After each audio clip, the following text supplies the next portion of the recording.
بسم اللہ الرحمن الرحیم۔ آج ہم اسم اشارہ کے بارے میں پڑھیں گے کہ اسم اشارہ کیا ہوتا ہے۔ اشارے کے لیے دو حرف لفظ استعمال کیے جاتے ہیں، ایک ہے این اور ایک ہے آن۔ این قریب کے لیے استعمال ہوتا ہے اور آن جو ہے وہ دور کے لیے استعمال ہوتا ہے، یعنی این یعنی یہ، آن یعنی وہ۔ اسی کے ساتھ ہم نے جملے پیش کیے ہیں تاکہ این اور آن کے ساتھ ہم جملے پڑھ کر اس کو اچھی طرح سے یاد کر سکیں۔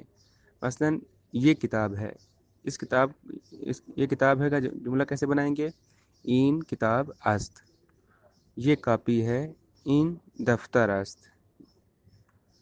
یہ قلم ہے، اس کا کیا بنے گا؟ این قلم است۔ یہ گھر ہے، یعنی این خانه است۔ یہ پینسل ہے، یعنی این مداد است۔ یہ میز ہے، یعنی این میز است۔ یہ وہ دروازہ ہے، یعنی آن در است۔ یہ کرسی ہے، یعنی این صندلی است۔ یہ عورت ہے، یعنی این زن است۔ یہ مرد ہے، یعنی این مرد است۔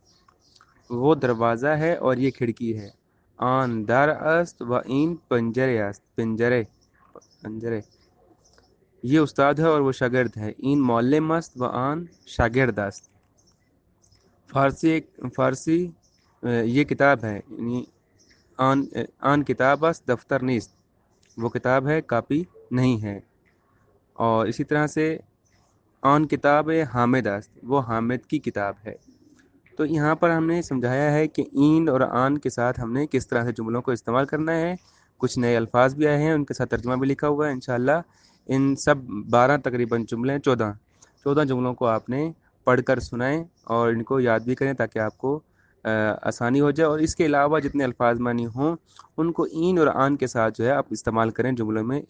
است کا معنی ہوتا ہے، ٹھیک ہے، اور پھر پہلے این یا آن لگائیں گے، پھر ساتھ میں وہ لفظ لگائیں گے، وہ ورڈ جو لگائیں گے، اور آخر میں است لگائیں گے، تو اس طرح سے جملہ آپ کا کامل ہو جائے گا۔